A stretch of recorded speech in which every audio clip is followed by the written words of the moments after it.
My name is Rob Grant. I live in Surrey Hills, Sydney, and I've got two jobs. I combine being a marketing consultant most of the week, but then I also am a part-time travel writer.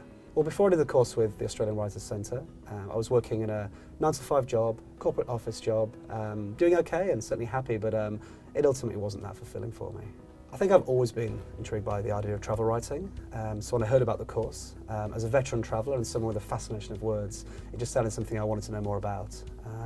I had no idea how someone would start becoming a travel writer, so I was keen to just find out all the information I could. So before I did the course, I would have had absolutely no idea how someone became a travel writer. I guess my assumption was that most of the writers were staff writers working for newspapers and magazines. The main thing for the course for me was how to get started. Obviously it gave me some ideas of story ideas, which was really useful, but ultimately it was all about the pitching.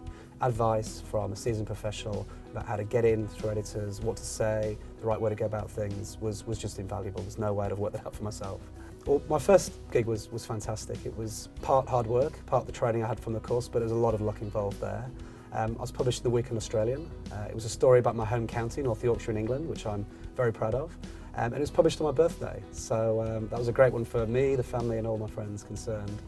Since then I've written for the Week in Australian 4 or 5 times now, and I've gone on to work for magazines like Vacations and Travel, in the in-flight magazine for Tiger Airways, and the funniest was I even wrote for a women's magazine, Renegade Collective, which amused all my male friends that I was writing for a progressive, quasi-feminist women's magazine, but had a couple of great stories in there as well. The stories I write, I'm quite lucky. I'm not, as I'm not full-time, I'm not totally the beholden of PR agencies and familial trips and so on. I can basically go where I want to go.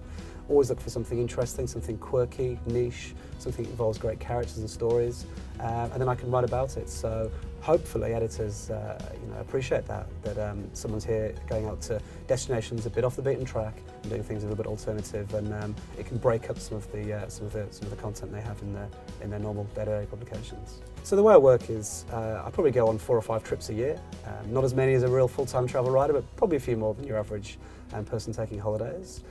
Each trip I try and get 2, 3, 4 is ideal stories out of it. So for example, just recently I was in Japan.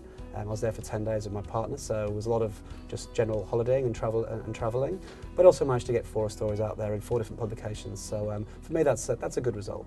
Yeah, I think before I did the course, just the very idea of being paid to travel was alien to me. I never thought it was possible.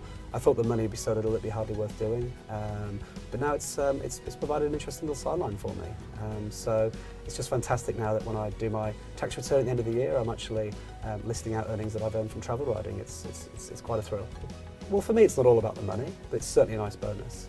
But being paid to write, having the thrill of going to newsagents when you know your articles are coming out and seeing your name in print and looking to see how they've treated your photos and treated your copy is fantastic.